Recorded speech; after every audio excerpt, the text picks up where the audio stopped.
This is the Retirement Key Podcast with Abe Abich, founder of Abich Financial Services. Can I retire this year?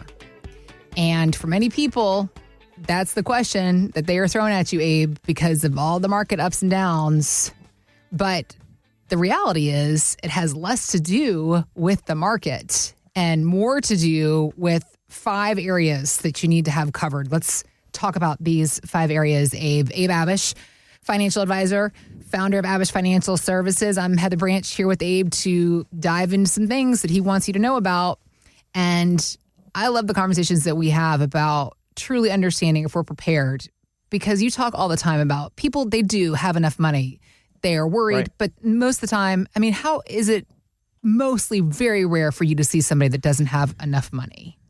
It is very rare for someone to come in and that we need to tell them, hey, you have to work another 3 or 5 years. You need to sock away another $300, $500, $1 million. It's very rare. Most people have enough money. It's the other stuff that they haven't thought about. Yes. Let's dive into that. An estimated 4 million are going to turn age 65 this year in 2025. So with that's going to come a lot of people wanting to retire. They ask you, Abe, can I do it? Is this the year that I can retire successfully? And to you and to them, you say back, well, there's some things we got to look into first. So let's talk about these boxes, if you will, that need to be checked before you can answer that question for somebody. Sure. Yeah, there are 5 things, and there are many more, but just for the sake of time here on the podcast that we're going to talk about today, just checklist boxes, if you will, that we should definitely be thinking about and checking off to see if you are able to retire. Some of them are really, really common sense, and some of them may not be. But the first is, are you emotionally ready to pull the trigger and retire? All you've ever known is work. All you've ever known for the last 30 to 50 years is getting up, working from home, working in the office, commuting, whatever it is, 40, 50, 60 hours a week, producing, providing value. That's going to stop. Yeah. So a lot of our clients will come in, they'll hire us, they'll come on board, they'll continue to work even though they don't have to because they have enough money saved, simply because they don't have a purpose. They don't have a plan yet. They don't have that lifestyle plan after, the financial plan is obviously extremely important. Sure. Investment plan. Of course. Most people don't have that lifestyle plan. Yeah. And most people aren't emotionally ready yet. They want to know they can retire so that if they're forced to, if they're laid off, if they just decide to one morning retire, that they could. Okay. A lot of people will continue working even though they don't need the income or assets anymore, just to get out of the house, just to produce, and because they're not emotionally ready to make that change and a full switch into the next season of their lives. So you've got to be ready. And if you're not, that's okay. You'll know when you are. Yeah. And a couple of signs might be a new grandchild. You may say, you know what? We've got a new grandbaby on the way, or he or she is here, and we want to see them a lot more. We're 65, 68, 70. And we want to take advantage, right? And so if we're going to be spending more time with our grandchildren, then that's less time that obviously I can be working. Another sign might be you simply might just be tired. I hear it all the time. People will come in and say, Abe, I can't do this anymore. Yeah.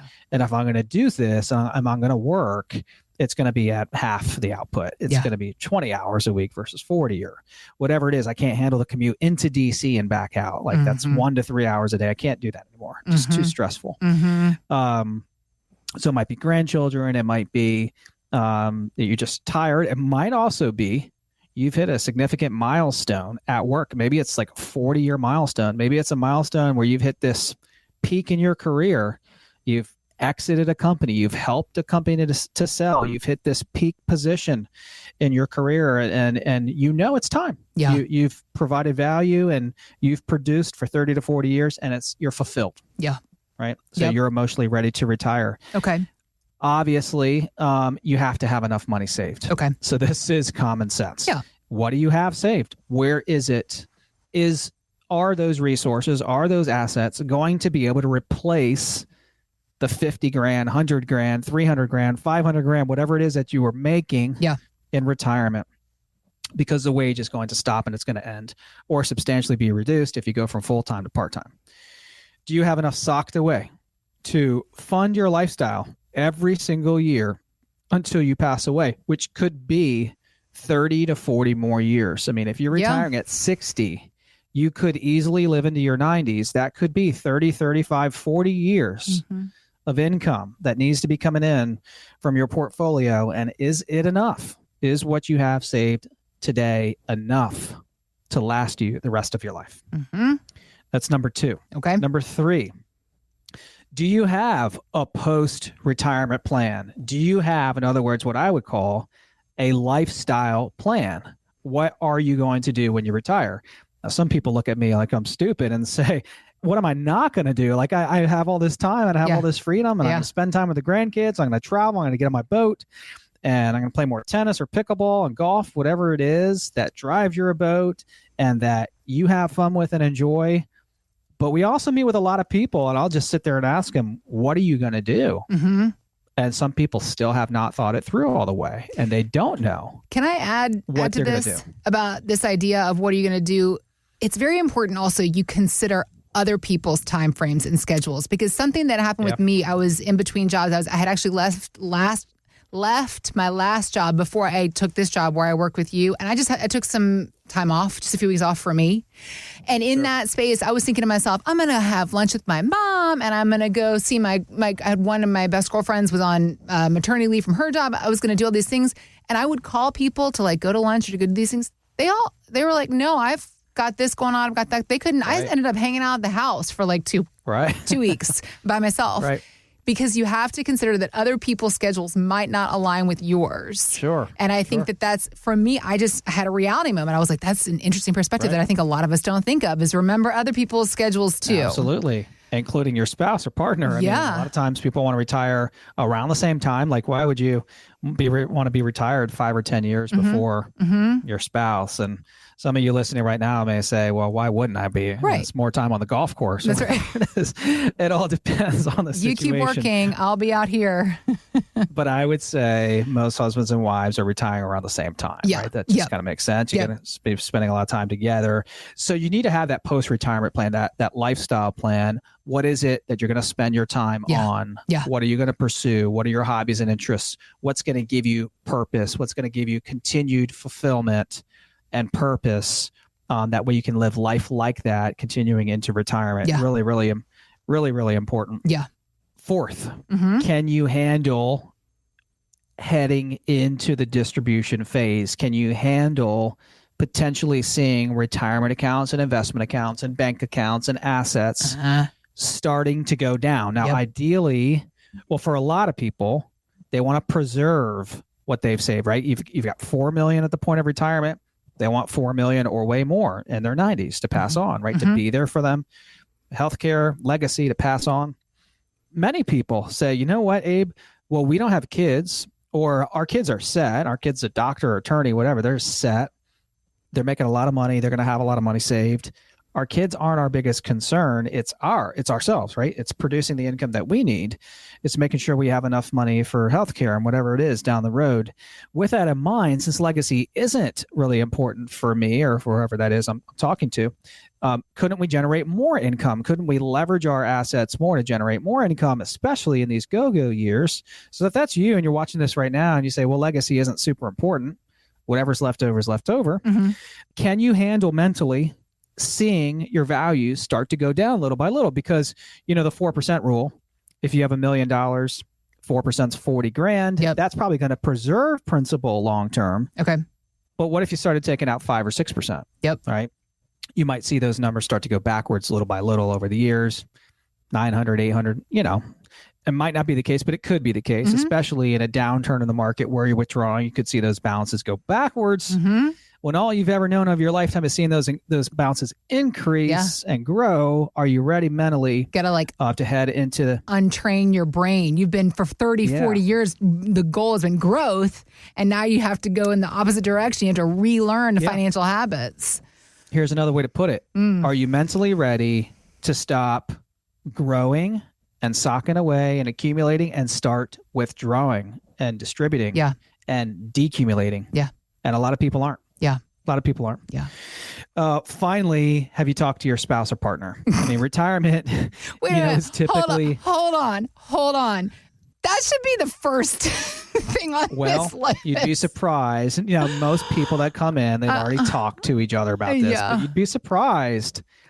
We have clients that'll sometimes, you know, they won't be on the same page, and the husband or wife will continue to want to work. The other spouse is like, I'm just waiting for them to retire. I wish they would. They don't need to work, right? Yep. But the husband or wife might be, you know, people are nervous. Thinking, well, you know, a lot of our clients will make an easy 100,000 part-time because they're so valuable with secret clearances and all these things, and they're making at this point like cake money, 100,000, 150,000 part-time, working on their terms. Okay. And a lot of those clients are thinking, well, why wouldn't I continue to make that, you know, pretty easy buck at this point in their careers, and I can continue to golf and do the things I want to do, but make some good coin and money too. But sometimes husband and wife and partners aren't on the same page, and obviously that can stall decisions. We want to be on the same page as best we can, because all these decisions affect each other as retirement spouses. Fiduciary, marital counselor. So many titles. I don't know about that. Maybe 20 to 30 years from now, Heather, I'll have even more patience. You're going to get your You're going to get your doctorate in psychology.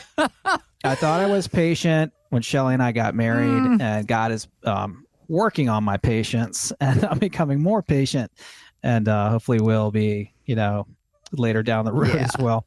But you want to be on the same page with your spouse and partner. These are huge, life-changing, pivotal, important decisions. So hopefully those 5, you know, boxes are checklist items you can really think about if you haven't. We even have a retirement kit as well, Heather, for those of you that are watching that say, you know what, I need something to help get me organized with budget, with pulling all my resources together, thinking about lifestyle. We have a retirement kit. Would be happy to offer that to anyone watching the podcast right now as well. And along with our book, you know, the book that I wrote. Let me get to the book real quick. But how do people get a hold of the kit? Do we send an email? So we have it via PDF, or we can physically mail it to somebody if they just simply, you know, can we email? Is reach out to us and let us know. An info at Abish Financial, or the info email would be best. Info at abishfinancial.com. Okay, got it. All right. So yes, also I was going to bring up the book, The Retirement Roadmap, The 7 Steps to a Long-Lasting Retirement. Abe, you wrote this book as your own, and I'm happy to say that it's not overwhelming or intimidating. It's just a little over 100 pages, just a few hours to read. How you have broken down complicated information into a simple, digestible form in this book. So talk more about it and what people can expect to gain from reading this. Well, it's a lot of what we just talked about today is going to be in the book, you know, just kind of thinking through where you've come from, you know, how long it took you to get here, everything, your journey, right? Your journey of like going to school even and picking out a degree and then choosing your 401k for the first time and then to continue to contribute more and more. And then one day you wake up and you hit your first million. You make $100,000 a year for the first time. You've gotten to that $1 million mark. You've gotten to that $5 million mark, whatever it is. Yeah. But kind of soaking all that in at the top of your retirement mountain. That's where all of our clients are, pretty much right at the peak or already descending down, embracing that, soaking it all in, and then realizing, well, I'm heading into a new phase of my life, and there's not a lot of advice and guidance out there on what we call phase 2, on that retirement descent. There's tremendous advice and guidance out there on phase 1 and how to invest and where to invest. Very little advice out there for retirees, people 55 and older, looking to put together that distribution plan. That's what the book is all about. And it's 7 steps to what I think can be a great long-lasting retirement. If you want a copy of Abe's book, a few different ways for you to get your hands on one. For anybody that comes in for their first initial consultation, we will give you a complimentary copy of the book. You can also go to Amazon to purchase your copy. We've got a free chapter that you can download on the website. So we have links to all of those things as far as where to and how to get a hold of the book to read for yourself. Those are posted in the show notes. Or just go to our website, theretirementkey.com, and that's where you can find more information on the book, as well as just how to get in touch with Abe and his team. There is a lot to think about. It's so much bigger than money when it comes to your retirement. But I think that the best thing to think about and the most exciting thing to think about is it's your journey. You're still on it. You're not done yet. You're just going to this, Abe, you say all the time, it's the second phase of your financial life. It's a really, really exciting period of time for people, like just transitioning into this new phase. Oftentimes it's a new home, again, grandkids, just all the success in your career usually. And then You've worked your entire life to get here to be able to spend and enjoy it. That's right. How much more fun is that? So much fun. So it's an exciting time. So much fun when you are ready, when you have gone through these steps and fully digested everything that's involved. But getting it all into a plan, obviously, is what's really going to help you have more confidence as you head into this next phase of your life. This is what Abe and his team are doing every single day in the office. They are here to do with and for you as well. So if you have questions, if you have concerns, if you are just wondering where to begin, you can do it right now. Visit us at theretirementkey.com or just click on the links we've got posted in the show notes. Thanks for listening to the Retirement Key Podcast with Abe Abich. To learn more about Abish Financial Services, visit theretirementkey.com and join Abe for his radio show, The Retirement Key, Saturdays at 8 a.m. and 2 p.m. and Sundays at 8 a.m., 2 p.m., and 5 p.m. Abish Financial Wealth Management is a registered investment advisor with the SEC. Registration as an investment advisor does not imply a certain level of skill or training, and the content of this communication has not been approved or verified by the United States Securities and Exchange Commission or by any state securities authority. The information contained in this material is intended to provide general information about Abish Financial Wealth Management and its services. It is not intended to offer investment advice. Investment advice will only be given after a client engages our services by executing the appropriate investment services agreement. Information regarding investment products and services are provided solely to read about our investment philosophy and our strategies.